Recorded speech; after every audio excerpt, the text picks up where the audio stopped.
collectif de communautés, ministères et églises pentecôtisme charismatique et de réveil et églises apparentées. Déclaration. Le collectif des communautés, ministères et églises pentecôtistes charismatiques et de réveil et églises apparentées. Vu la Constitution de la République gabonaise, considérant l'article 1er alinéa 2 de la Constitution de notre pays qui stipule que la liberté de conscience, de pensée, d'opinion, d'expression, de communication, la libre pratique de la religion sont garanties à tous sous réserve du respect de l'ordre public. Considérant l'article 2 alinéa 2 de la Constitution de la République gabonaise qui dispose que la République gabonaise assure l'égalité de tous les citoyens devant la loi, sans distinction d'origine, de race, de sexe, d'opinion ou de religion. Considérant que les communautés religieuses sont aussi des acteurs de la lutte contre la Covid-19 dans notre pays. Rappelons qu'au plus fort moment de la pandémie, les églises et ministères pentecôtistes charismatiques de réveil ont répondu à l'appel du gouvernement dans la lutte contre le Covid-19 en prenant une part active dans la sensibilisation des fidèles par vidéoconférence et la distribution de denrées alimentaires. Rappelant que les églises ont accompagné avec leurs propres moyens de transport le gouvernement dans tout le processus de distribution de kits alimentaires. Considérant que les communautés religieuses et précisément les églises de communautés pentecôtistes charismatiques de réveil et églises apparentées ont payé ainsi lourd tribut en termes de décès des pasteurs, des expulsions de familles locataires, les plongeant ainsi dans la grave précarité, des arriérés des loyers, des lieux de culte ayant pour conséquence la fermeture définitive des deux temples.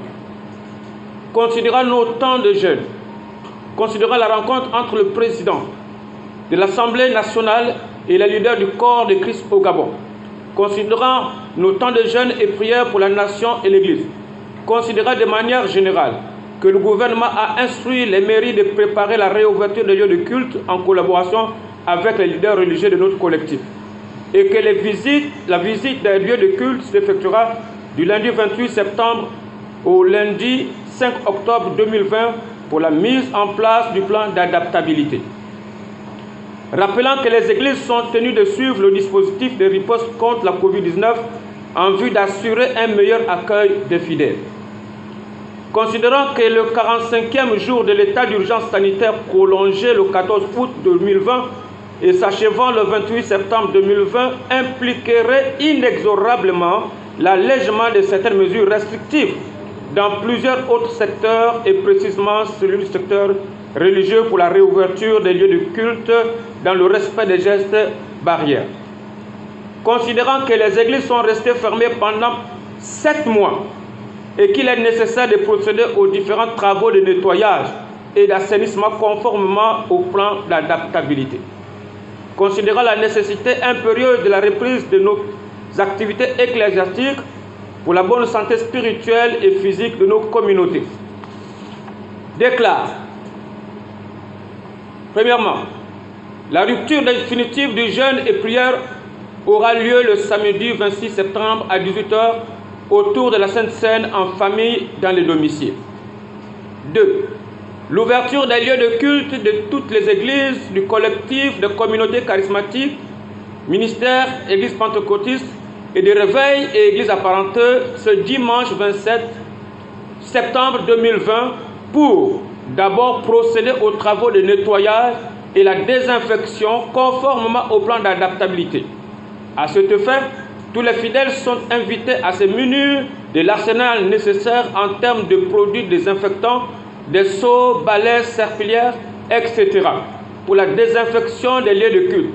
Les communautés religieuses du collectif sont invitées à faire recours aux structures spécialisées et agréées à la matière. Ceci étant une étape nécessaire pour rendre un culte raisonnable à l'Éternel, notre Dieu. Troisièmement, dans la dynamique de la reprise effective de nos activités ecclésiastiques, la journée du dimanche 4 octobre sera consacrée aux cérémonies de purification. la sanctification et la consécration de tous les lieux de culte. Ce service spécial sera animé uniquement par les leaders de chaque communauté. Les activités ordinaires reprendront progressivement. 4. Toutes les églises sur l'ensemble du territoire sont appelées à respecter et à veiller à l'exécution de la présente déclaration qui prend effet à compter de ce jour. Fête à Libreville le 25 septembre. Pour les leaders collectifs du collectif, l'archevêque Jean-Baptiste Moulaka, que Dieu vous bénisse.